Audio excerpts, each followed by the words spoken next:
Vamos a ir empezando esta jornada o seminario que hemos titulado Contra la interpretación y la hemos titulado así un poco en honor al ensayito muy panfletario de Susan Sontag, un librito corto de Sontag.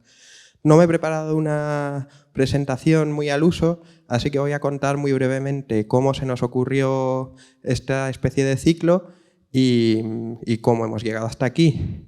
Yo habitualmente estoy del otro lado, me impresiona un poco haber saltado del público al escenario y le hacía propuestas a Tatiana un poco disparatadas. Le solía proponer, le insistía en que teníamos que hablar de cómo la palabra posmodernidad se había ido vaciando de sentido, cómo posmodernidad se había convertido en una especie de comodín que ya no significaba nada. Pensamos también que la palabra neoliberalismo, pero del otro lado también había perdido su significado y se usaba un poco como arma arrojadiza. Teníamos entonces ya un tema sobre el sentido, de alguna manera, sobre la distancia entre el signo y la realidad, sobre cómo algunas palabras empiezan a derivar. Derivar en un barco es moverse de lado. Normalmente los barcos navegan hacia donde apunta su proa, pues las derivas cuando se mueven se desplazan lateralmente. Teníamos esta deriva del sentido y yo, no tanto por casualidad como porque ya me interesaba un poco el tema, leí el libro que acaba de sacar Luis Boullosa, que está aquí con nosotros.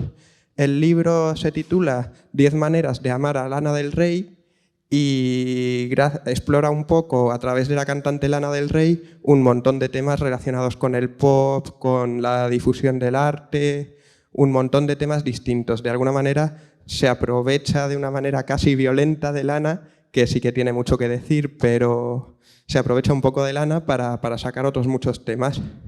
Vale, teníamos de algún modo un desplazamiento en el sentido y teníamos un ensayo sobre una cantante pop. Y ya el recuerdo del título de Susan Sontag pues acabó de unirlo todo y de dar lugar al ciclo. Podía haber sido aquel seminario sobre la pérdida del sentido de la palabra posmodernidad o podía haber sido una presentación del libro de Luis sobre Lana del Rey y al final ha sido esto, que confío que estará mucho mejor porque se ha ampliado por delante y por detrás con Víctor Lenore y con María Yelpí. Voy a presentar a los cuatro ponentes, en realidad voy a presentar a 3 porque el otro soy yo y comenzamos.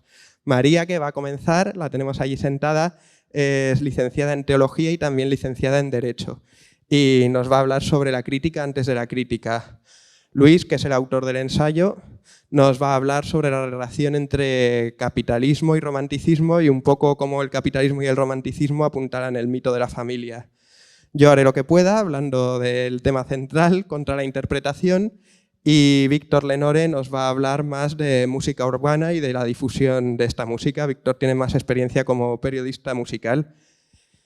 Nada, lo último que voy a decir para ya dejar de restar tiempo a los ponentes es que agradezco mucho al CNDEA que estará aquí, también a Tatiana, que es la que me ha dado esta oportunidad y ha venido heroicamente, viene a ser una espectadora heroica. Le tengo que dar las gracias también a Lope, que van a hacer cargado de teoría, y a Javier Castro y a Rocío y a todos los trabajadores del CNDEAC que han facilitado mucho las cosas.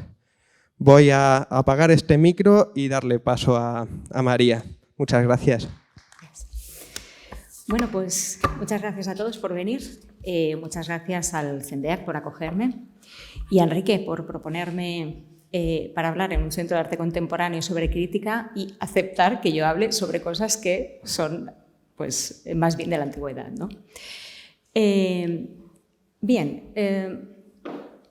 La crítica de arte como género aparece en el siglo XVIII con Denis Diderot a través del soporte de la prensa. Pero lo que yo vengo a explicar de alguna manera es cómo antes de que apareciera este género, la crítica ya existía de alguna manera. Es decir, el hecho de validar con intención de crear opinión pública, de alguna manera ya existía. El género aparece en un momento muy específico para un público dentro de París también muy, digamos, la burguesía, aunque hay que tener en cuenta que una de las máximas suscriptoras de este género era Catalina la Grande. Por lo tanto, desde otros lugares, de alguna manera, se tenía la necesidad de ser informados de lo que ocurría en París, ¿no?, que era el centro cultural del momento. Bien, además, la imagen que traigo aquí es este cuadro, que es Monos como jueces, que de alguna manera lo que viene a explicar cómo este nacimiento del género, de la crítica como género, lo que hace es distanciarse. El crítico toma autonomía respecto del autor. En este caso, el cuadro que vemos es como un artista hace crítica de los propios críticos, ¿no? El cuadro no se ve y los críticos, bien, pues están ironizados. Hay otro elemento que también sería importante señalar, como el nacimiento de la crítica supone, de alguna manera, el nacimiento de lo que llamamos hoy el troll, ¿no? Denis Diderot explica que cuando él hacía una crítica de arte y dejaba a bajar de un burro al autor y denostaba completamente su obra, era cuando más era leído. Bien, lo que yo voy a hacer es una retrospectiva de cómo se hacía realmente crítica antes de que existiera este género, no haciendo una reconstrucción historiográfica, lo cual sería sería una labor imposible, sino elevar a anécdota la categoría, como decía Ortega y Gasset, ¿no? Por lo tanto, poner una serie de ejemplos que pudieran ser paradigmáticos. Teniendo en cuenta lo que decía Baudelaire sobre la crítica, que debía ser parcial, apasionada y política. Es decir, que todos estos elementos los veremos. Benjamin decía, también en Calle de Dirección Única, ese libro genial que tiene, la técnica del crítico en 13 tesis, que dice que la crítica es una cuestión moral, que debe evitar el entusiasmo.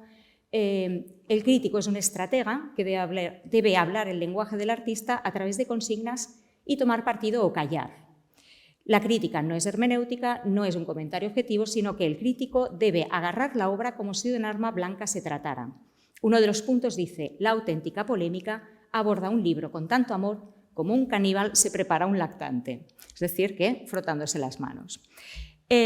Lo primero que quiero enseñar es esta imagen de aquí, que es una comparativa. ¿Por qué? Porque seguimos siendo deudores de lo aceptado y lo rechazado. Es verdad que tenemos movimientos como el body positive, por ejemplo, pero no estarían si esto no estuviera todavía vigente. Por lo tanto, el canon de la antigüedad sigue siendo bastante válido. Yo esto simplemente buscando famosos anunciando calzoncillos. Ya salió esto, están exactamente igual.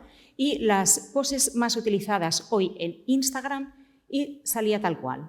El contraposto, el pie avanzado, la curva praxiteliana, la Venus agachada, la Venus calipigia, que es la de las nalgas bellas, está todo igual. Bien, el primero que yo creo que sienta las bases de un canon, de una aceptación y además con la voluntad de que esto sirva para todos, es Policleto. Policleto, que es del siglo V a.C. ¿Por qué digo que es el primero? Porque no solo hace la escultura con respecto a unos criterios propios, sino que escribe un tratado. Escribe un tratado que además será muy influyente porque es conocido que cuando él fue a Atenas, porque él era de Argos, por lo tanto va a Atenas como meteco, el Partenón ya estaba hecho, pero faltaba el friso. Y el friso, según los expertos, sigue el canon de Policleto. Por lo tanto, tuvo bastante influencia. Galeno, el médico Galeno, el canon de Policleto no se conserva, pero tenemos comentarios. Por lo tanto, sabemos qué decía en ese tratado.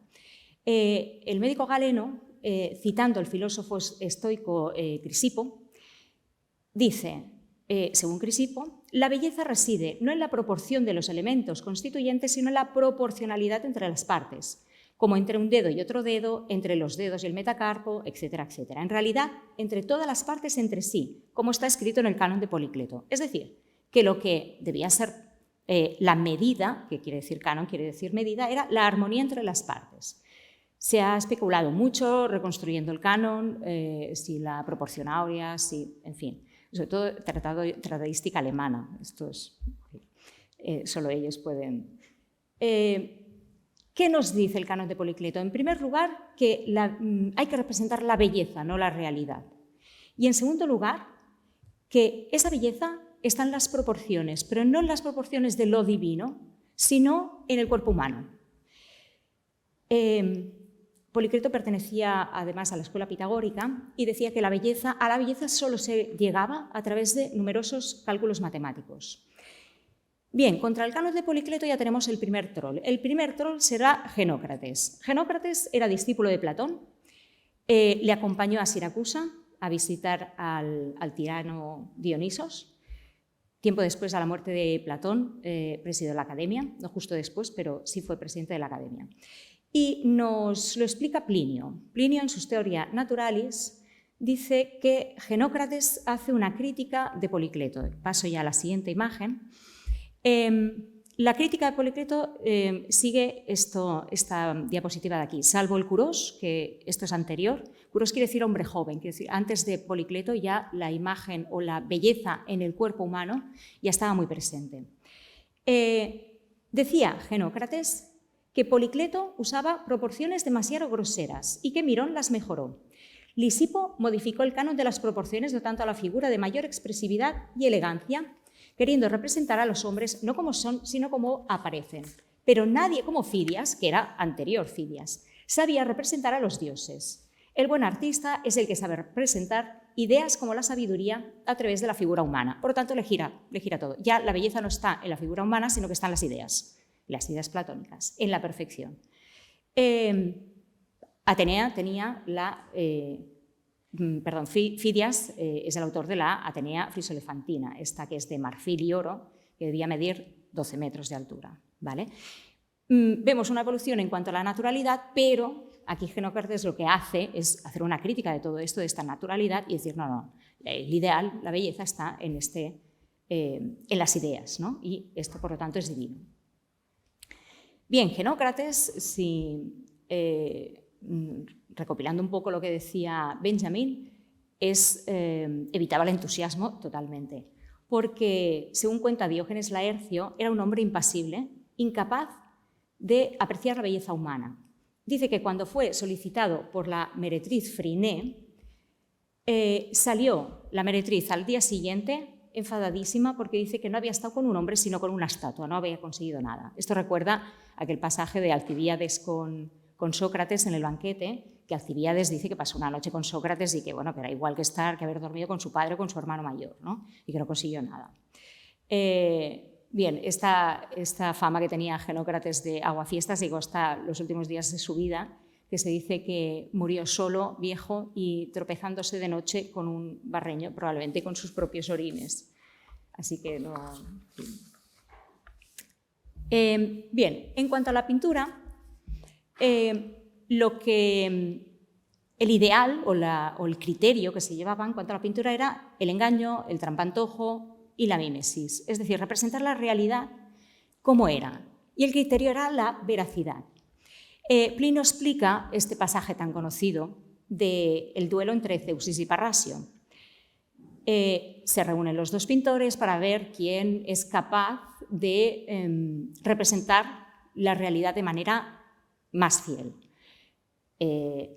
Dice Plinio, Zeusis trajo las uvas pintadas, y se ve el cuadro, ¿no?, con unas uvas muy realistas, con tanta verdad que las aves llegaron a picotear.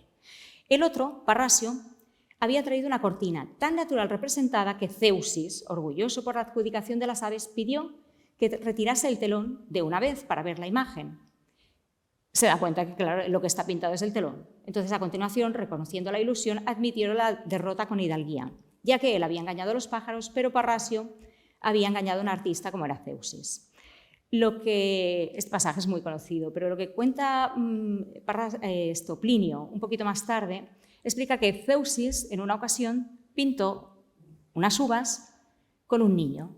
Y dice que las aves fueron también a picotear esas uvas. Con lo cual Zeusis tuvo que reconocer que sí, que las uvas le salían muy bien, pero que el niño quizá no tanto, ¿no? Porque si no las aves no se habrían acercado. Bien, Vitruvio, traigo una cita también, que critica cuando hay una aparente veracidad, sin embargo hay un engaño. Esto nos recuerda un poquito la crítica que hace Platón de la pintura en la República, que hay un pasaje que dice que no es el fabricante o el imitador, digamos pintor, de flautas quien sabe si una flauta está bien hecha o no, sino el flautista que la usa. Y en este sentido, Vitruvio dice, ¿Cómo es posible que las cañas puedan aguantar verdaderamente un techo o que los candelabros sostengan la cúpula de un pequeño templo con todas sus ornamentaciones? ¿Y que un verde y temblante tallo pueda tener sentada encima una figurita? No es posible alabar nunca más, o sea, aquí vemos el apasionamiento también, ¿no?, aquellas pinturas que no imiten lo verdadero, aunque estuvieran realizadas con la mayor delicadeza del mundo. Es decir, no es posible que haya una columna que esté aguantando un peso que sea superior a lo que aguantaría de forma natural. Por lo tanto, no es solo que esté pintado con cierta, con apariencia de realidad, sino que tiene que tener verdad, ¿no? Plinio elogiaba también a Apeles porque explica que, habiendo dibujado varios pintores una serie de caballos, dice que fueron sometidos al juicio de las bestias, de manera que una yegua solo relinchó ante el caballo de Apeles, ¿no? Por lo tanto, es la propia naturaleza que se somete a la naturaleza, al juicio de la naturaleza. La yegua solo relinchó ante el caballo de Apeles porque era el que estaba mejor hecho, ¿no? Apeles tenía fama de ser muy susceptible de todo lo que le decían y tenía mucha paciencia. De hecho, tiene aquel pasaje, bueno, lo cuenta Plinio, que vio un zapatero y le dijo: oye, esta sandalia no está bien porque yo como zapatero, ¿no? Y le recomendó que hiciera unos cambios, y Apeles, con toda la humildad del mundo, pues recondujo y en fin, corrigió para que aquella sandalia fuera real. Entonces el zapatero este dice, bueno, y se creció un poco, ¿no? Y entonces le dice, bueno, y esta pantorrilla, pues también le dijo, zapatero, a tus zapatos, ¿no? Bueno, pues Alejandro Magno también era retratado por Apeles y dice que se dejaba con paciencia retratar. Y la otra imagen que traigo aquí es la de Campespe, porque Alejandro Magno en una ocasión le mandó retratar a su concubina. Esto es una reconstrucción de Pompeya. Y dice que la retrató tan bien que cuando Alejandro Magno entró a verla, dijo, uy, tú te has enamorado de ella. Y quedó tan satisfecho que le regaló incluso a su concubina. Es decir, que lo que se valoraba es esta viveza y esta realidad y esta verdad, sobre todo. También Plinio critica el efectismo que tenía el color y dice que contra el color se han olvidado, o sea, se ha olvidado el ingenio del artista y la perfección del trabajo. Y a través del color lo que se busca es un efecto así rápido, ¿no?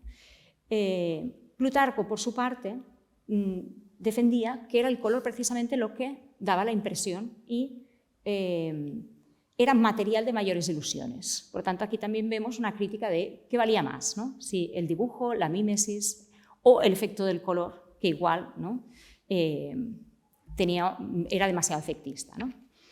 Bien, lo que traigo a continuación es ya en la época del cristianismo. Le he puesto de título Conversión al cristianismo. Conversión podría ser entre comillas, porque la conversión del cristianismo supuso de algún modo el abandono de la mímesis para recoger la alegorización. Sabemos que los primeros cristianos que estaban perseguidos utilizaban el pez, que era un acróstico, el ixis, ¿no? Que las sílabas quiere decir Jesucristo, Hijo de Dios Salvador. Pero este pez se fue identificando cada vez más con el delfín. El delfín era un animal muy representado para los romanos y se fue identificando. Y esta especie de calco, esta especie de identificar, de coger un objeto por el otro, lo veremos repetidamente. De hecho, en la patrística, como método didáctico, utilizaban antiguos mitos para explicar la doctrina. Es el caso, por ejemplo, de Psique. El mito de Psique se utilizaba para explicar la inmortalidad del alma. El mito de Ulises, hay un Ulises, por ejemplo, en la Catedral de Santiago hay un Ulises. Se utilizaba para explicar el Valle de Lágrimas y cómo el retorno. El dios Apolo, por ejemplo, era el dios de la luz y la festividad del Sol Invicto se fue reconduciendo hasta celebrar el nacimiento de Cristo y, por lo tanto, la Navidad. El mito de Orfeo, Orfeo baja a los infiernos, por lo tanto es el Salvador, es el viático, etcétera, etcétera. Y aquí las imágenes que traigo son el moscóforo en la catacumba de Pristila, o sea, un moscóforo y luego un Cristo pastor, buen pastor, que está en la catacumba de Pristila. Es un Cristo buen pastor, también es el David de los Salmos, que era pastor, etcétera, etcétera, porque habrá una identificación entre el Antiguo Testamento y el Nuevo. La siguiente imagen, que está en el centro, esto lo que es un Apolo, parece un Cristo, pero es un Apolo que está en Túnez. Y el último, que hay un poquito más abajo, este es un Cristo, pero que parece un Orfeo. Por lo tanto, ahí hay la utilización de estos símbolos que eran antiguos para no hacer un corte radical. De hecho, San Agustín, en un momento que se quiere destruir un templo, él recomienda, y eso que San Agustín era muy beligerante con todo lo que era la cultura de entretenimiento romana, pero lo que aconseja él es cambiar, ¿no? Y hacer una advocación y, por lo tanto, reutilizar el templo.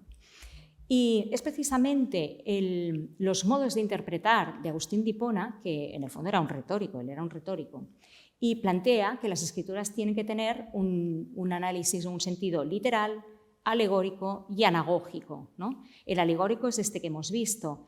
El anagógico tiene que ver, por ejemplo, con lo que decía Sinesio, que dice: la función de la fantasía es la de conocer el mundo de la realidad suprasensible con las formas propias del bajo mundo, de la existencia sensible. Y esto, por ejemplo, lo vemos, no he traído ninguna imagen, pero lo vemos en los bestiarios. En los bestiarios salen unas identificaciones un poco especiales, que ya no es alegoría, es anagogía. ¿En qué sentido? Por ejemplo, se explica que el león es como Cristo, porque, y se da una explicación, porque con la cola borra sus huellas, igual que Cristo borra las huellas de nuestros pecados. Y dices, bueno, pues podría ser que igual muchos leones no vieran. Pero se explica, el puercoespín, la madre, clava los frutos que va encontrando en sus púas y las lleva a sus crías. Igual que Cristo en los clavos tiene el fruto de la redención. Y evidentemente, pues eso ya lo tenían que ver, que no era así. No es que estuvieran causando un engaño. No, es que era el sentido anagógico, espiritual, es una manera de entenderlo, ¿vale? Bien, a partir de entonces, las nuevas invenciones, los nuevos temas, aparte de las alegorías, estará regido por la Vulgata, por la traducción de San Jerónimo. Ya sabemos que las imágenes, a partir de entonces, según el Papa Gregorio Magno, son Liber Idiotorum o Biblia Pauper, es decir, la Biblia de los analfabetos. Esto lo decía Juan Damasceno antes de que Gregorio Magno. Bien, otro ejemplo que os traigo por aquí es la mano bendiciente del Pantocrátor. Tiene muchísimas más formas que estas dos que he traído aquí, pero con estas yo lo puedo reducir todo. Es decir, la mano del Pantocrátor, que viene de la oratoria se pedía palabras así, se citaban textos así, entonces se utiliza esta mano también para un lenguaje cristiano. ¿Qué hay en esta mano del Pantocrátor? Pues está toda la teología de los concilios ecuménicos aquí. Podemos verlo de múltiples maneras, pero siempre la veremos que hay 2 dedos reunidos y 3 dedos. 2 y 3 dedos. Pueden estar 3 abajo, 2 arriba, de la manera que sea, combinados, así, pero siempre serán 3 y 2. Cuando hay 2 dedos juntos, estén en la posición que estén, está indicando que en Cristo hay una persona, es decir, una hipóstasis, pero 2 naturalezas, la humana y la divina. Y esto está en el Concilio de Nicea, en el 325, es el primer concilio ecuménico. ¿Contra qué va? Contra el arrianismo, que decía que Jesús es hijo de Dios, pero no Dios mismo.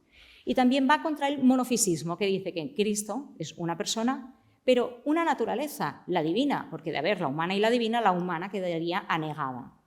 También va contra el nestorianismo, que estaba condenado en Éfeso, porque Nestorio empieza a criticar que los iconógrafos empiezan a representar a María, Madre de Dios, la Theotokos. Y dice, no, María es madre de la humanidad de Cristo, pero no de Dios. Y esto también queda condenado.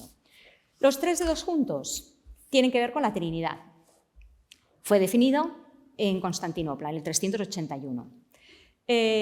¿Contra qué va? Contra el macedonianismo. Por lo tanto, no solo es doctrina, sino va en contra de todas las herejías. ¿Qué decía el macedonianismo? Pues que el Espíritu Santo procede del Padre y del Hijo, pero no es Dios. Por lo tanto, aquí habrá una disputa larguísima con los ortodoxos, con la cláusula filioque, que es el único trozo del credo niceno-constantinopolitano que no es dogmático porque se puede quitar y poner, ¿vale? Pero, ¿por qué? Porque los ortodoxos protestan contra el macedonianismo. La última imagen que os traigo aquí es como los dedos cruzados están simbolizando el nombre de Cristo. En letras griegas, Jesucristo, de esta manera. Está poniendo una I, una S griega, una X y una S griega. Y ese dedo flexionado, el dedo corazón flexionado, lo que está indicando es que en Cristo también hay dos voluntades, la humana y la divina, pero la humana está cedida en kenosis, que se llama vaciamiento. Como veis, es complicadísimo todo esto, y todo esto en la mano. Todo esto en la mano, por lo tanto, imaginemos el resto del Pantocrator, ¿vale?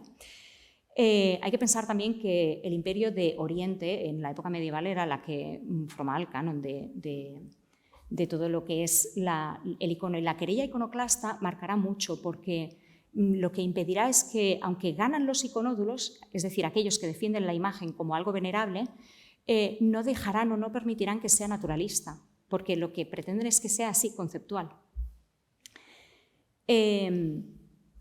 Bien, también habrá en la época medieval, me he adelantado a cambiar la diapositiva, muchos libros sobre, por ejemplo, el Anonymous Bernensis es un recetario de colores, o por ejemplo de formas. Todo lo que es los iconos bizantinos están súper estipulado, cómo tiene que ser, qué colores, etcétera, etcétera. Todo esto será canon medieval. Hasta los tratados de Vitelo, que tenía en sus manos el Tratado de Alacén sobre óptica. Y también la teología de la luz,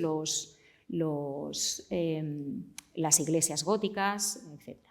Bueno, lo que traigo aquí a continuación es ya en el Renacimiento. El Renacimiento, una cuestión previa antes de meterme en el juicio del Veronese, se reniega del medievo. Se quiere vincular el nuevo estilo que se está gestando, el dolce stile nuevo de Dante, la seconda práctica de Monteverdi, que luego llevará a la creación de la ópera, con una época clásica. ¿Hay relación? Pues no hay ninguna relación. Hay 10 años de época medieval, pero se reniega de eso y se quiere vincular aquello de una manera intencional y política. ¿Por qué? Pues porque a los Medici les convenía, ¿no?, esta grandiosidad de la antigüedad, a una familia que son banqueros, ¿no?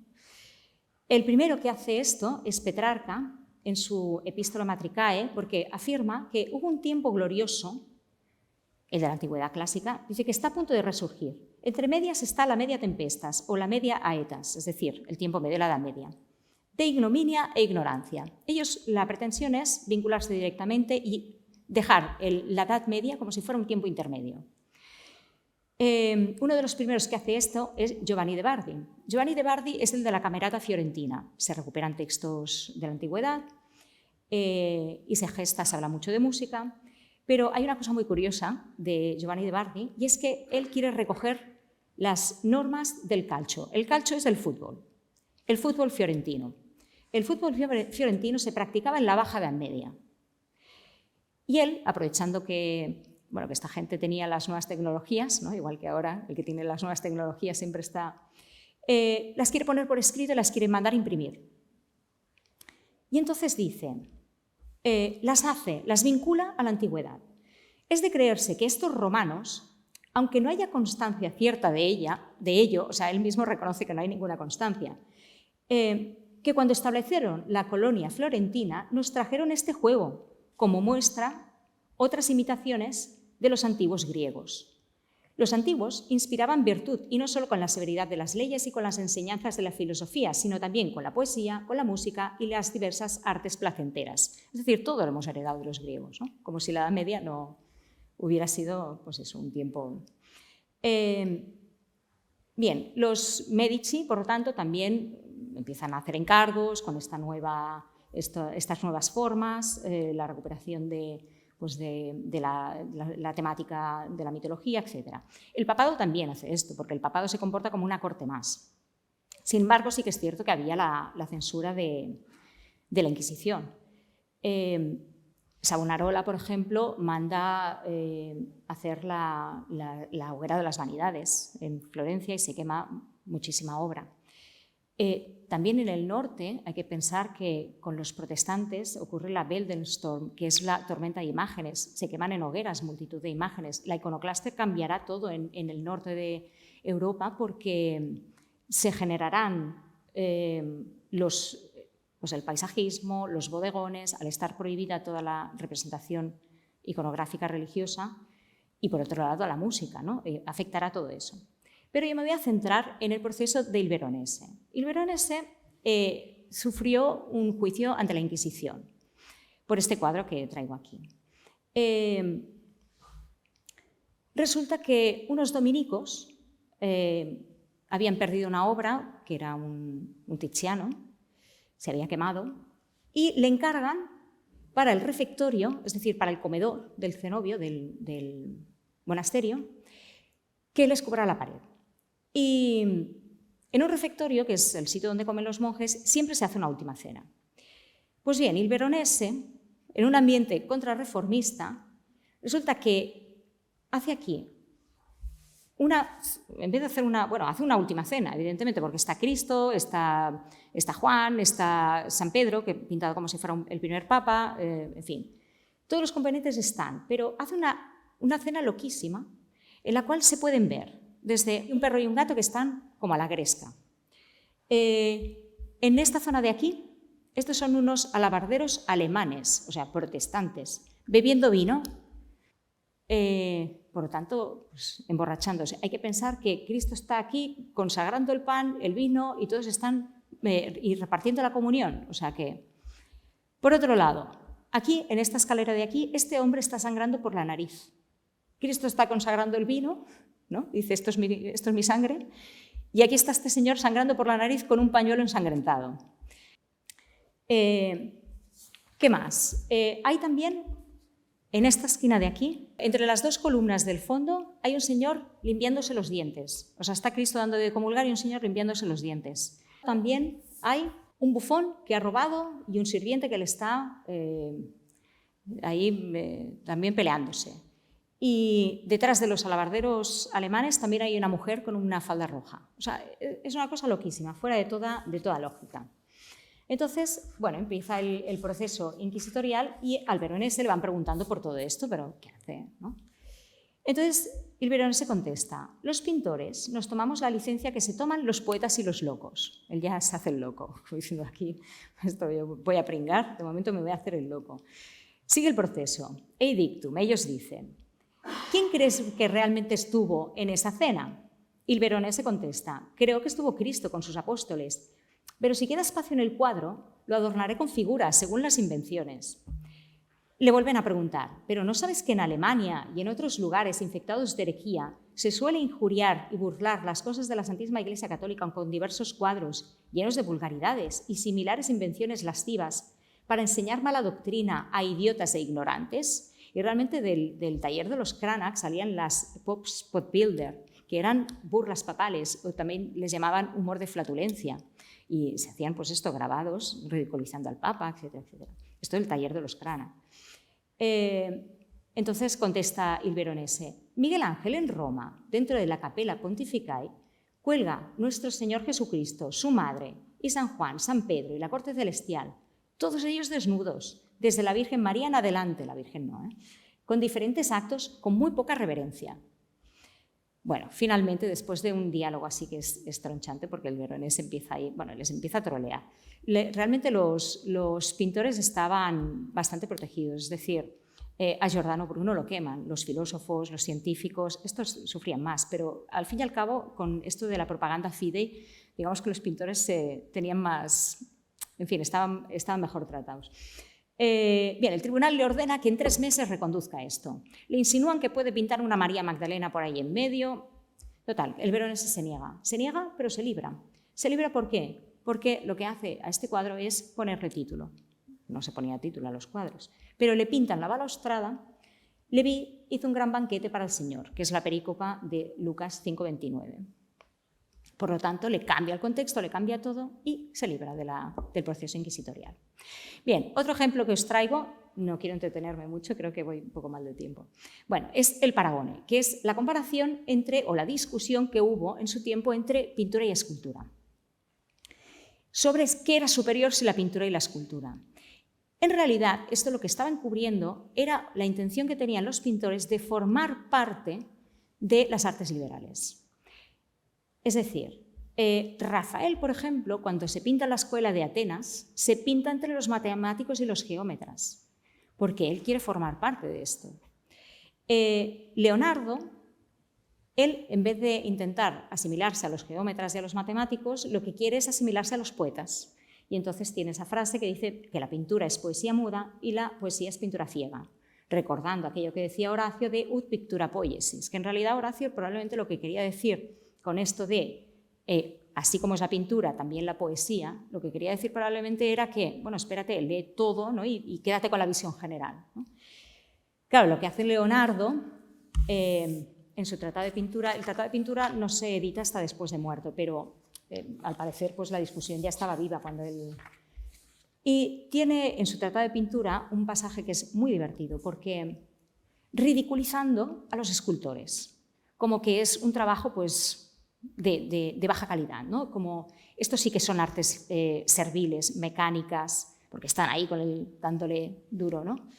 Y dice en este pasaje, el escultor concluye sus obras con mayor fatiga de cuerpo que el pintor, en tanto que el pintor concluye las suyas con mayor fatiga de mente, como si Miguel Ángel La Sixtina hubiera estado ahí tan tranquilo y tan pancho, ¿no?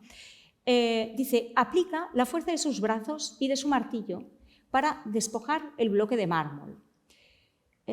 Se acompaña del fango que resulta de la mezcla del sudor y el polvo. Su rostro aparece embadurnado, como enharinado en polvo de mármol, que parece un panadero, todo cubierto de diminutas esquirlas, cual si hubiera nevado sobre él, y sucia su habitación, y llena de pizcas y polvo de piedra. Dice, le sucede al pintor todo lo contrario, pues, sentado ante su obra, y a sus anchas, bien vestido, pulsa el levísimo pincel en graciosos colores empapado, se atavía con ropas que le placen, su habitación está limpia, llena de hermosas pinturas, y a veces se deleita en compañía de músicos y lectores. O sea, es súper ridículo, evidentemente. Lo que quiere es codearse, ¿no?, con los músicos, con los poetas, es decir, asimilarse al trivium o al quadrivium, ¿no? Bien, entonces hay un personaje que es Benedetto Barci, que es un historiador y un escritor que está al tanto de estas discusiones y lo que hace es mandar una carta a todos los pintores de la época, incluso a Vasari también, para ver qué opinan al respecto. Algunos le contestan en carta y otros pues, a través de sus escritos. Vasari, por ejemplo, en Las Vidas, dice que las dos tienen su validez, la pintura y la escultura, aunque el dibujo dice que es el padre de todo, porque todo empieza dibujando, ¿no? Cualquier pintor o escultor tiene que empezar siempre dibujando. Bernini sabemos que era defensor de la escultura, incluso que la arquitectura, ¿no?, tenía que ser funcional a la escultura. Cellini, por ejemplo, pues también, Cellini lo que argumenta es que la escultura puede ser rodeada y por lo tanto tienes todas las perspectivas posibles, mientras que en la pintura no. Entonces se pone de moda hacer dibujos, hacer pintura con espejos, porque los espejos permiten, mira, ves, pues ya tengo dos perspectivas, ¿no? El caso más que a mí me llama más la atención es el de Bronzino, que traigo aquí este cuadro. Bronzino dice, la fatiga corporal de esculpir no añade más nobleza al arte, sino que más bien le sustrae dignidad, porque cuanto más las artes implican ejercicio de brazos o corporal, tanto más son mecánicas, haciendo relación o haciendo referencia a las artes mecánicas, por consiguiente menos nobles. Y lo que pinta es este retrato del enano Morgante, que era un bufón y consejero de Cosme I de Medici. Además, es una tabla que es reversible, se ve por los dos lados. Y no solo se ve por los dos lados porque no corresponde. Cuando se le ve de frente está antes de ir a cazar y cuando se le ve de espaldas está después de ir a cazar. Así que añade no solo la perspectiva doble, sino también el paso del tiempo, con lo cual, para él, ¿no?, ha superado la escultura. Bien, el último que traigo aquí, la última respuesta, es la de Miguel Ángel. Miguel Ángel ya era muy mayor y contesta una nota muy cortita por carta, y os leeré solo un fragmento, se podría leer entera de lo cortita que es, pero dice, Miguel Ángel siempre se reivindicó como escultor. De hecho, cuando pinta la Sixtina, él no quería en realidad dejar de hacer el mausoleo, ¿no?, que era de... Bueno, el caso es que contesta, a mí solía parecerme que la escultura era la lámpara de la pintura y que la una y la otra mediaban la diferencia que va del sol a la luna. Es decir, que si en la pintura lo que intentas es que tenga relieve, volumen, sombras, pues lo que aspira es a ser escultura. Dice, pero ahora, una vez leído vuestro opúsculo, he cambiado de opinión. Según que aquellas cosas que tienen el mismo fin son la misma cosa, he cambiado de opinión. Dice, Basta que, procediendo ambas del mismo entendimiento, tanto la escultura como la pintura, se consiga que vivan en paz y dejen ya tantas discusiones, porque se va más tiempo en ellas que en hacer las figuras. Como diciendo, vale, dejad de discutir y poneros a trabajar. Quien escribió que la pintura era más noble que la escultura, si es que ha entendido lo mismo de bien las demás cosas que ha escrito, las habría escrito mejor mi criada. O sea que quiere zanjar la cuestión de esta manera. Bueno, dejaros ya y poneros a trabajar, ¿no? Bien, lo que traigo, esta es ya la última diapositiva. Por un lado, la querella de los bufones. A caballo entre el siglo XVII y XVIII, quizá era más importante que discutir sobre pintura, discutir sobre música, porque la ópera era un instrumento para la teatralidad, sobre todo en la corte francesa, muy importante. Se servían de ella. Estaba la gran ópera francesa, que desde Lully se había adaptado, tenía un ballet, tenía las arias de a capo, ya no se utilizaban los castrati, sino que eran soprano. El cantante, pues, evidentemente, a través del aria de a capo, ¿no?, mostraba su virtuosismo. Y Rameau era el máximo defensor de la gran ópera francesa. Como contrincante tenemos a Rousseau. Rameau, además, publicó el Tratado de Armonía en 1722, con lo cual también formalmente se exigía mucho a la ópera francesa que fuera tal como... ¿Qué pasa? Que en un momento determinado se estrena La Serva Patrona de Pergolesi y es un exitazo. Se hacen varias óperas seguidas y cuando acaba La Serva Patrona, que es una ópera italiana bufa, resulta que luego la gente se va y desprecia la gran ópera francesa. Y esto empieza a generar una discusión. ¿Qué le pasaba a la ópera bufa o la ópera comique que empieza a hacerse en ese momento? Pues que no respetaba la unidad de acción aristotélica, le importaba tres pitos el virtuosismo, se abandonan los temas de mitología y por lo tanto ya empiezan a ser enredos, cosas que la gente se siente mucho más identificada. Es mucho más desenfadada, no hay lucimiento del solista, porque normalmente lo que había eran dúos, coros, y había una libertad mucho mayor, una renovación estética y formal. Digamos que la discusión lo que trata aquí es de alta y baja cultura. Leserve de la Villette es un magistrado, está a favor de la gran ópera francesa y escribe uno de los panfletos que se publican 70 panfletos en el año 1753, o sea que es una cuestión muy, en fin, muy de actualidad en ese momento. Y habla sobre la música italiana. Dice, imaginaos una vieja y refinada cocotte, salpicada de blanco, de rojo y de lunares, aplicado todo esto con el máximo de cuidado y de habilidad que pueda sospechar, que sonríe y hace melindres de forma más astuta y estudiada, prodigando sonrisas a diestro y siniestro, sin dejar de hacer carantoñas a cada instante, continuamente vibrante, vivaracha, pero sin juicio ni mesura, con actitud seductora, con un deseo perpetuo de gustar a todo el mundo, pero sin corazón, sin alma, sin sinceridad, toda voluble y deseando cambiar a cada momento de lugar y de placer. Así es la música italiana, como un putón verbenero, tal cual.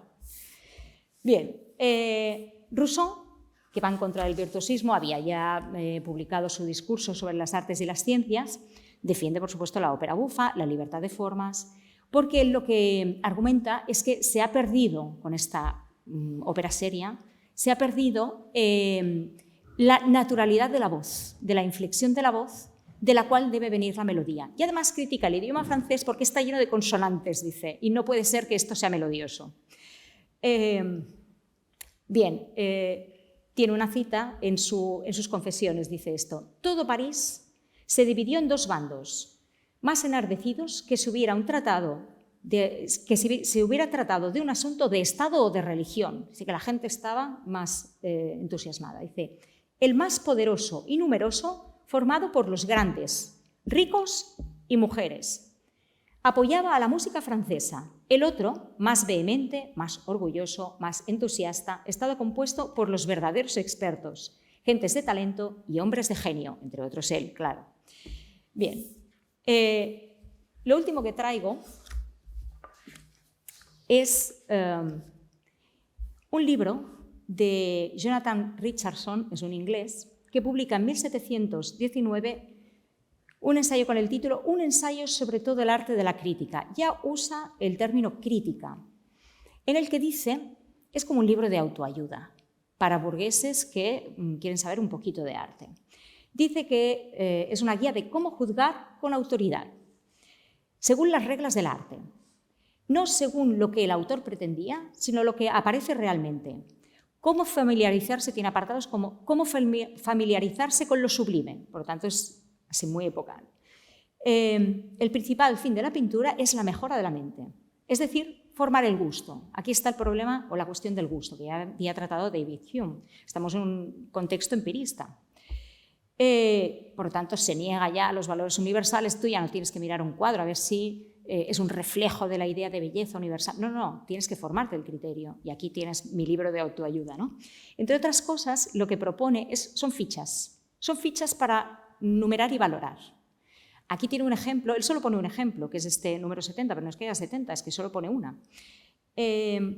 Con una tabla para valorar del 0 al 18 según estos conceptos, estos criterios. Dentro de su libro explica cómo valorarlos. Por lo tanto, es la composición, la coloración, el manejo, el dibujo, la invención, la expresión, la gracia, la grandeza, y se va puntuando. Y a mí me llamó mucho la atención porque este retrato Condesa Viuda de Anton van Dyck, yo lo estuve buscando y había varios. Pero parece ser que el más plausible, que esta ficha se refiriera a este que os traigo aquí. Este no sale en el libro sale solo la ficha. La cuestión es que buscando este retrato me di cuenta que estaba asociada a una noticia del 2021. Resulta que en 2021 la noticia era que se había condenado en firme a una tal Cristina Ordovás Gómez Jordana, condesa Ruiz de Castilla, por apropiarse de este retrato. Ya con esto acabo, con la cuestión del gusto y el criterio por parte de esta señora. Resulta que esta señora quería comprar este retrato y pidió a los legítimos dueños que le dejaran tener el retrato un tiempo en su casa, a ver si lo observaba y se decidía. El caso es que ni lo devolvía ni lo pagaba. Finalmente se lo dejó a un amigo, bueno, en fin. En el juicio no queda nada claro qué pasó con el retrato. El caso es que el retrato está perdido. Probablemente está en un depósito en un banco en Suiza, pero el caso es que se lo dio a un amigo, el retrato está perdido. Y a esta señora se le condena a pagar el valor, que son 165.000 más costas, evidentemente. Pero lo más gracioso de todo, y con esto ya acabo, es que en el acta del juicio oral el juez le pregunta por el criterio estético, porque le dice, bueno, pero finalmente, ¿por qué no se quedó el cuadro? Y ella afirma literalmente, porque era muy feo. Y ya está, muchas gracias.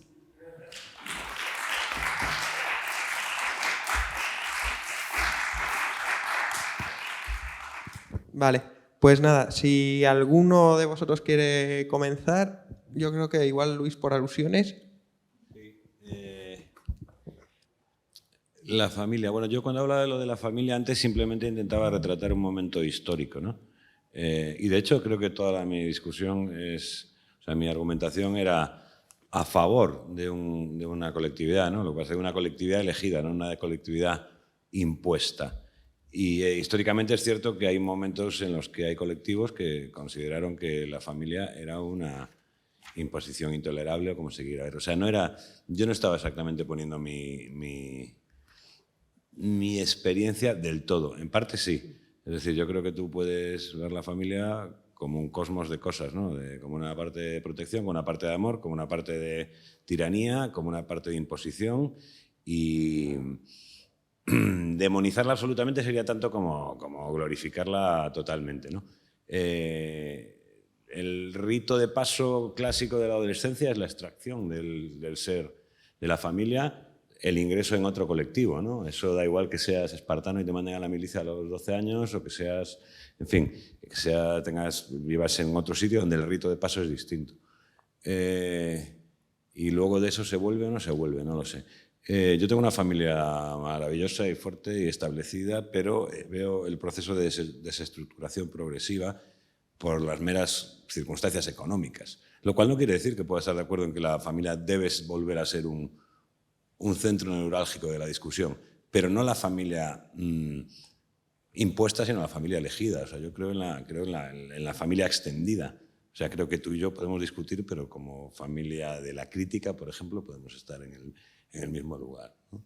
Y lo del papi sexual como católico me ha sorprendido mucho, porque si nos tiramos a Sófocles y a Edipo Rey y a Electra, pues nos vamos un poquito antes. Pero vamos. No, a ver, yo digo, yo creo que es una visión esta que dices, la familia elegida, tremendamente neoliberal, ¿no? Porque en el fondo nos molesta que haya vínculos sociales que no elegimos nosotros, que es, el consumo es escoger todo lo que hace, tus vínculos, tus tal. Hay una frase en The Wire, que es una serie anglosajona, que decía, lo que más nos marca son las cosas que no elegimos, el barrio, la nación, la familia. Y eso es lo que el progresismo anglosajón o globalista o así, es lo que nos dice, no, tú no tienes por qué tener ningún vínculo que no hayas elegido tú. ¿Tu familia no te gusta? Pues escoge otra. ¿Tu barrio no te gusta? Pues te mueves 20 veces hasta que te guste uno. ¿Tu país? No, las banderas son un trapo. Tú eres un ciudadano del mundo, tal. Lo que quieren hacer es convertir el planeta en un espacio de turboconsumo donde ninguna relación que tú no elijas tenga relevancia, cuando históricamente han sido las más relevantes. Por ejemplo, tú dices, las comunas pueden funcionar perfectamente ya, pero de hecho, el hecho es que no han funcionado. Cuando hubo la crisis de 2008 y se empobrece pues Occidente, muy especialmente España, lo que salva de la pobreza a millones de personas es la solidaridad interfamiliar, no la creación de comunas en las Alpujarras. Entonces, quiero decir, más allá de la posición que tengamos cada uno, lo que hay que valorar y lo que hay que, yo qué sé, que analizar son las instituciones que funcionan y que han funcionado durante siglos, no las que, equivocadamente o no, creamos que pueden funcionar. O sea, es mucho más sensato agarrarse a lo que funciona que a lo que cualquiera de nosotros pensemos que puede funcionar. Bueno, hablaba con María antes de lo de las comunas, o sea, que puede contestarte ella, quizá, porque tampoco es una invención exactamente moderna. A ver, yo creo que evidentemente no son excluyentes, es decir, tú puedes pertenecer a varias comunidades a la vez. Otra cosa es donde duermes habitualmente, evidentemente no puedes estar en dos sitios, ¿no? Como aquella noticia, ¿no? Que había un gato que tenía, ¿no? que iba a dos casas pensando en cada casa que era su gato, ¿no? Esto normalmente no se da, evidentemente, pero sí que es verdad que siempre ha habido comunidades, una vez un sujeto se desprende de su familia, desde los cenobios hasta cualquier, en la cultura hindú, por ejemplo, ¿no? Cualquier asceta que era considerado entre sus iguales como de repente el maestro, ¿no? Y era seguido, tal. Evidentemente que se han dado, ¿no? Otra cosa es que redefinamos, por ejemplo, la familia, ¿no? En cada época y en cada contexto cultural la familia se puede redefinir. ¿Qué es ese núcleo? Luego, por otro lado, yo lo que sí que entiendo es que no hay una libertad para elegir o para decir esto, la familia impuesta.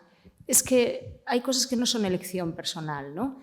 Es verdad que siempre te puedes mover, ¿no? Pero tu contexto cultural, tu posición social, tu posición económica te está marcando ahí muchísimo. Porque de hecho tú no te puedes marchar de casa, que es lo que le pasa ahora a los jóvenes, porque no tienes medios para ponerte por tu cuenta. ¿Cuál es la opción? Irte de Ocupa, por ejemplo, no todo el mundo quiere arriesgarse a eso, ¿no? O irte con los amigos, pues no todo el mundo se lo puede pagar, ¿no? Un piso compartido de estudiantes, ¿no? Por lo tanto, ahí hay unas condiciones que es que esto de, ¿no? de ser libre para ¿no? emanciparte de esto que te viene dado, cuando en realidad pues, muchas condiciones no te vienen dadas. Pero bueno, yo lo que quería decir sobre todo esto, que no son excluyentes del todo, ¿no? Y es lo que te decía, siempre cabe el retorno, ¿no?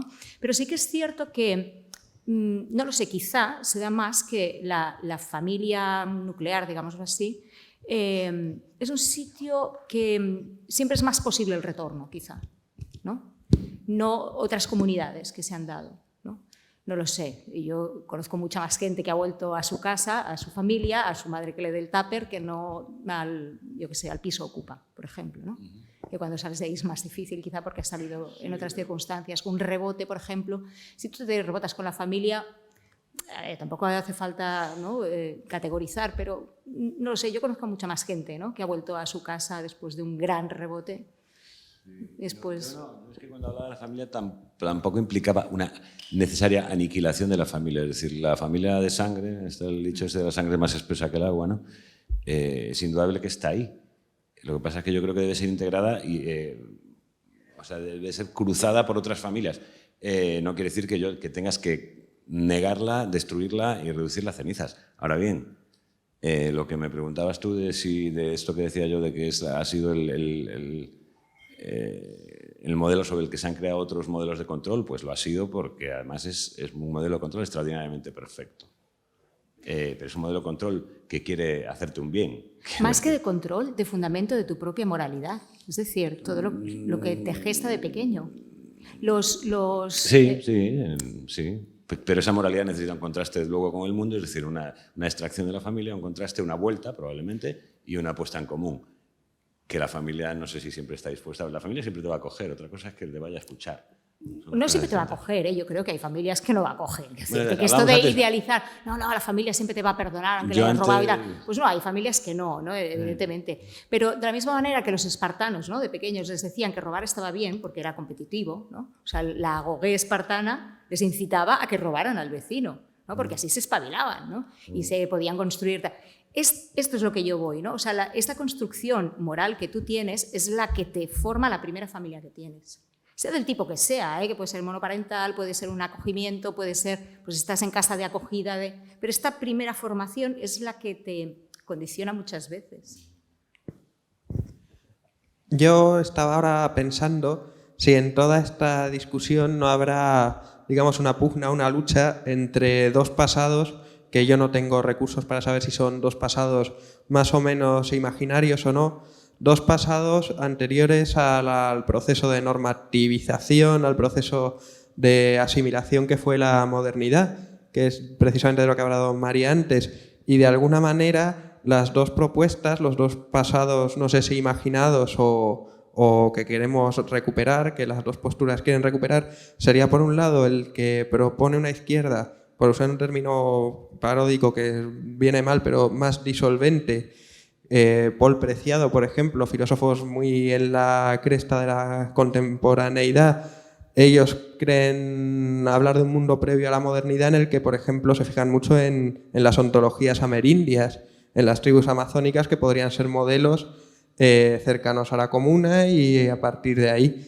Y luego igual hay otro pasado de una izquierda más cristiana o tal, también previo a la modernidad, en que la familia no estaba tan directamente relacionada con la herencia y la acumulación de capital. Entonces no sé si estamos todos, en el fondo, nostálgicos de mundos previos a la modernidad. A ver, una cosa, está de Paul Preciado que dices, perdona, que es que... no sé, pero reivindica como el pasado amerindio, Paul Preciado y todas estas cosas. Bueno, muchos pensadores que hablan también de antropoceno y demás ahora están... Sí, bueno, sí. También con los zapatistas. A mí me parece esto como bastante cínico, ¿no? Quiero decir, por ejemplo... Pero bueno, pensadores como Paul Preciado se pasan la vida en una zona VIP, que es de un museo de arte contemporáneo en París, a otro en Nueva York, a otro en Boston. Están en un ambiente turbocapitalista y eso solo lo pueden reivindicar como estética. Tú has citado antes a Pasolini. Lo que explica Pasolini es que la sociedad de consumo ha sido un holocausto cultural que ha acabado con todos los vínculos, él lo explica en Italia, ¿no? Con todos los vínculos de la clase de los de abajo en Italia y que eso no tiene vuelta atrás. Entonces solo se tiene una vuelta atrás como estética. Yo creo que la gente, que la división ahora que hay, más que una izquierda o tal, es como gente... Que está comodísima con la sociedad de consumo y con los elementos de distinción que tiene y gente que está incómoda y que busca alternativas. Igual yo creo que las dos posiciones son críticas con la posición de consumo, con la sociedad de consumo, perdón. No sé si se os ocurre. Yo creo que influye, es que es un tema tan sensible que yo creo que influye mucho la experiencia propia por mucho que uno intente distanciarse, ¿no? Es posible, pero no, y probablemente todos tengamos una parte de razón, es decir, yo probablemente soy muy sensible a ver y a crear una narrativa en torno al teenager que se quiere escapar de la familia porque yo sí he sentido ese impulso, ¿no? Y porque gran parte de mi identidad viene de la familia y otra gran parte viene de que me escape de la familia. Entonces, de alguna manera es posible que yo refleje, no convirtiendo mi experiencia en la realidad, sino diciendo, oye, reconociéndola. Yo veo en la realidad eso mismo que me ha pasado y digo, mira, aquí sucede, y lo escaneo bien. Igual otra persona que haya tenido una experiencia mucho más integrada y mucho menos de este tipo, hace otra teoría, ¿no? Hasta qué punto nuestras teorías salen en gran parte de la sensibilidad a la que hemos ido condenados, como le quieras llamar. Y iba a decir algo. Lo de las comunas me ha recordado, porque yo tengo unas conversaciones muy interesantes con mi madre, que es una señora mucho más inteligente que yo, pero que a veces discutimos y ella me decía, no, claro, porque los hippies, los 60 y todo eso, claro, eso estaba muy bonito, era muy interesante todas estas propuestas, pero fracasaron. Y yo le decía antes a María que fracasar es cuando fracasar sería que a ti te dejen construir aquí una cosa con tus instrumentos y tus cosas y que seas incapaz. Eso es fracasar. Pero que si cuando estás construyendo bombardean el edificio y eliminan todo, pues eso no es fracasar. Eso es ser literalmente destruido, es decir, ser boicoteado. Tradicionalmente cualquier intento moderno aunque sea una regresión a una comuna antigua, lo que sea, cualquier intento moderno de desviarse de lo admitido en este sentido, de lo que el capitalismo vendía, de lo que la familia sostenía, etcétera, etcétera, ha sido boicoteado de una manera salvaje. Lo mires en los hippies de los 60, que es donde lo miro yo, o lo miremos en cosas que tú estarás viendo ahora en las familias de otros lugares y de otros sitios. Entonces, esas utopías no fracasan, son demolidas, ¿no? Hombre, yo creo que la contracultura no es algo que el sistema haya atacado. O sea, ahora todos los lemas de mayo del 68 están en la publicidad. William Burroughs, como habéis sacado vosotros, está anunciando Nike. ¿Es una forma de atacarlo, de vaciarlo y de utilizarlo para una vez? No, eso es una forma realmente de glorificarlo. O sea, por ejemplo, los eslóganes de mayo del 68 muchos eran sobre la creatividad, ¿no? Sí, lo que hacían era, como hizo la contracultura, dividir a gente entre guay y no guay, ¿no? Una típica división contracultural, los hips contra los squares, la gente que se entera contra la que no se entera. Eso es una maniobra elitista de distinción con el que el capitalismo está muy cómodo. Con William Burroughs como protagonista de un anuncio, están muy cómodos con los eslóganes de mayo del 68. De hecho, el capitalismo ahora usa la creatividad, que es una palabra que a todos nos despierta cosas agradables y tal, para decir, eres pobre, es que no eres suficientemente creativo, no te adaptas, eres una persona común del pueblo bajo, tal, no sé qué. Es que claro, por eso no tienes dinero, no es porque el sistema sea injusto. Sea un poco más creativo y te irá mejor. O sea, es una falsificación con las herramientas que les ha dado la contracultura mayo del 68 y de este tipo de movimientos. Sí, pero si tú tomas un eslogan revolucionario válido, que es lo que hace el capitalismo, lo coges, lo vacías y lo vendes, tú no estás siendo revolucionario, estás haciendo exactamente lo contrario. O sea, lo que estás haciendo es un contrarrevolucionario. Lo que pasa es que eres tan inteligente que coges un eslogan revolucionario y lo acabas vaciándolo y utilizando para vender colonia. Pero eso no quiere decir que la contracultura o la revolución, en origen, en su sentido puro, de la gente que sí lo intentó, sean lo mismo que ese capitalismo, que es exactamente lo contrario. Es decir, si yo consigo coger una idea buena que tú tienes de manera natural, la cojo, la pervierto, la publicito y vendo exactamente lo contrario con tu idea no es mala. Lo que es malo es lo que estoy haciendo yo. Entonces es el proceso que yo intentaba contar entre el hijo romántico y el hijo capitalista, que es la venta, o sea, la perversión de la idea y su venta, que es lo que hace el capitalismo, básicamente. Eso lo puedes ver tú también en los mismos artistas que citas, ¿no? Acabas de poner un ejemplo muy parecido de cómo que se hacía con la música negra en los 50, y ese vídeo que has puesto. Pues ahora cogemos esto, ¿cómo lo blanqueamos? ¿Cómo lo vendemos bien? ¿Cómo lo pervertimos? ¿Cómo le quitamos su sentido esencial, ¿no? Sí, pero con la música negra no funciona y con la contracultura sí. Bueno, con la música negra también funciona en muchos aspectos, coño. O sea, hay pocas cosas más capitalistas salvajes que el hip hop americano negro. Tú ves a Nicki Minaj, es una tía que es capitalismo encarnado. A mí me flipa, me gusta mucho musicalmente. Entonces, has conseguido que toda una revolución social acabe exhibiendo de una manera totalmente obscena la nada capitalista, ¿no? Eso sí, ha sido así. Todavía no ha sido... no sé si ha sucedido ya con el reggaetón o no, porque no estoy a pie de cancha, pero... Estaba yo acordándome de una teoría que sigue igual un poquito la opuesta a lo que estamos asumiendo ahora, que es que el capitalismo coge las cosas y las vuelve del revés o no. Bueno, esta era la discusión. Y no sé qué teórico marxista decía, con estas intrincadas reflexiones sobre la mercancía en un sentido de Marx, que lo que le pasa al capitalismo es que la mercancía siempre es promiscua y se desborda. Eso que llaman el fetichismo de la mercancía, que por cierto yo no conozco en detalle y invito a leer a Clara Ramas, que es la que lo ha estudiado. Bueno, sería más o menos que, aunque el capitalismo sea conservador, su propio sistema, esa especie de fantasmalidad que tiene dentro, según Marx, insisto, haría que las cosas funcionaran un poco por su cuenta y que las cosas se desbordaran, y este sería, se me ocurre, el mecanismo de la viralidad, de cómo algunas cosas que aparentemente no tienen un sentido cobran otro, empiezan a extenderse, funcionan como un virus, y no es tanto que el capitalismo se lo apropie, sino que las cosas bajo el capitalismo a veces cobran vida. No sé si a alguno se ocurre seguir. María, que ha leído a muchos rusos, más que nosotros. Bueno, yo quería, con respecto a la discusión anterior, perdón porque voy a hacer un pequeño inciso, yo creo que sí que sigue habiendo vida comunitaria. Lo que pasa es que en otras formas. Por ejemplo, un piso de ocupas es vida comunitaria. Un monasterio con monjitas de clausura es vida comunitaria. O sea, esto siempre ha existido y yo creo que no va a dejar de existir. Eso, bueno. Respecto de lo de la viralidad, pues no sé qué decirte. Voy a esperar que otros se pronuncien. El capitalismo ahora ya no es reaccionario, ahora es revolucionario. Por eso ahora la posición de resistencia cada vez es más reaccionaria, más conservadora. El conservadurismo y ese reaccionario ahora es una estrategia de oposición que cada vez toma más gente, en mi opinión. Claro, esta es una opinión subjetiva.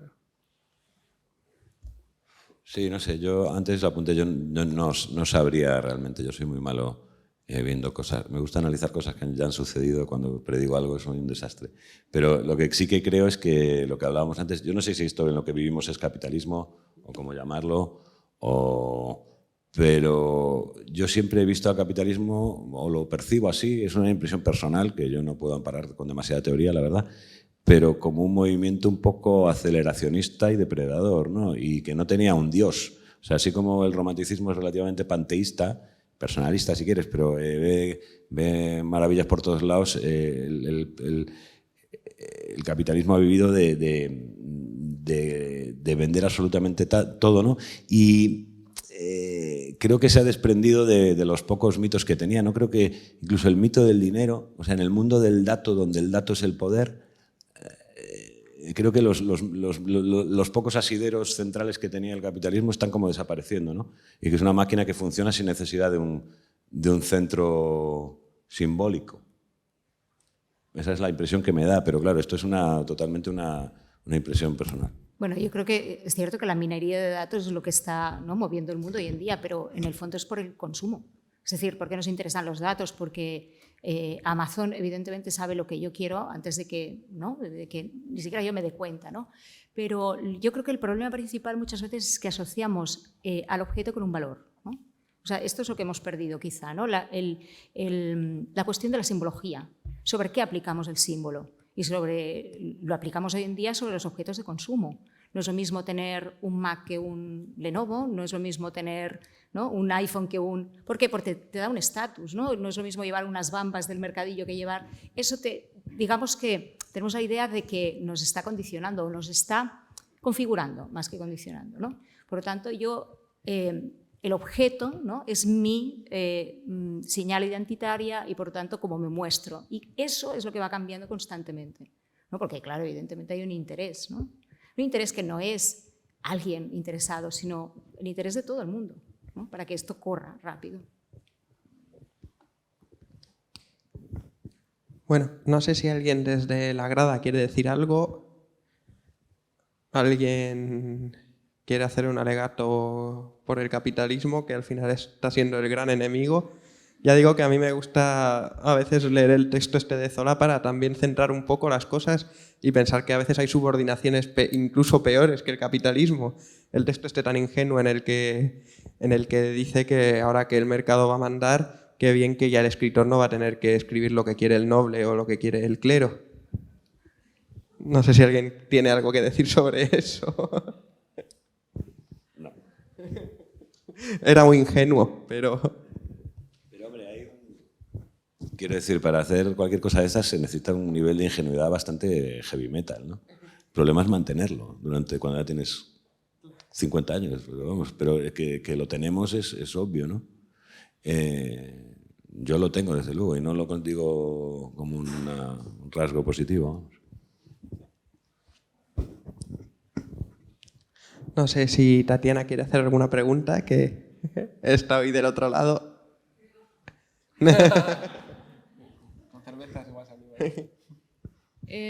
Ahora me siento casi mal, pero es que tengo una cosa que añadir desde que hablaste de Young Beef.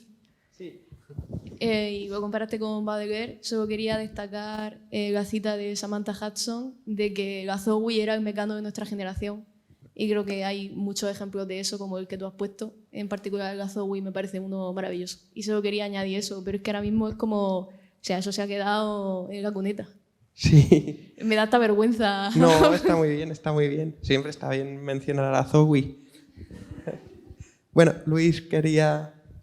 No, era una cosa que me había acordado de lo que decías tú antes, pero es que me cuesta pillarlo también como lo decías tú, pero cuando hablabas del significante y el significado y la brecha que hay ahí que llena el lector, o el que escucha o tal, me acordé de que hay un ensayo de Stevenson, que es el que cuenta cómo escribió La isla del tesoro, y cuenta que Long John Silver, que es un personaje muy perfecto, está inspirado en su amigo Henley, que es el poeta este que escribió Invictus, que era cojo además y nos faltaba una pierna, y cuenta cómo dice, yo le quité todos los atributos morales nobles y tal, y le dejé solo la energía y la audacia y tal. Y básicamente lo que cuenta, que es muy bonito, es cómo él deja mucho hueco en el personaje, y entonces como lector te obliga a llenarlo. Y yo un día estaba escribiendo sobre esto, porque estoy escribiendo una movida en la que aparece todo esto, y decía, joder, cada vez que veo un libro de La isla del tesoro ilustrado, que medio los colecciono, ninguna ilustración de Long John Silver me convence. Y no me convence porque creo que está tan bien hecho ese hueco que cada lector recrea, que lo tienes vívido en tu mente el que has creado tú, ¿no? Entonces, eso, en el momento que hablas esa diferencia entre el significante, el significado, el mensaje y tal, la pregunta era si no crees que a veces esa distancia es una bendición, o sea, porque te permite un juego, ¿no? Sí, yo creo que eso es lo que permite que el texto respire muchas veces y lo que efectivamente convierte cada lectura, ya digo lectura en un sentido amplio, también de una canción o algo así, en una experiencia única, singular, que no se puede transmitir, en fin. Y respecto a lo de las ilustraciones, a mí me pasó siendo adolescente o niño, que me sentí un poco indignado al ver a los actores que interpretaban Harry Potter. Me pareció muy violento que de pronto todo ese universo que yo ya había recreado en mi cabeza cobrara materialidad de esa manera concreta y no de la que yo había imaginado. Es una elaboración que hay en cualquier texto.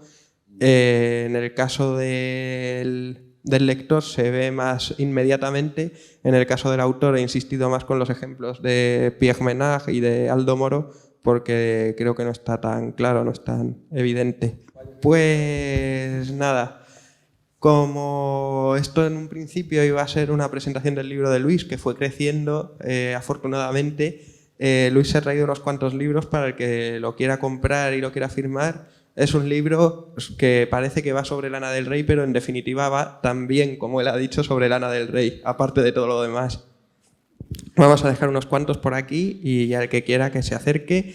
Y el que no, pues está invitado a venirse luego con nosotros, que supongo que iremos al Pacoche, como es habitual. Todavía no es patrocinador, pero se acerca.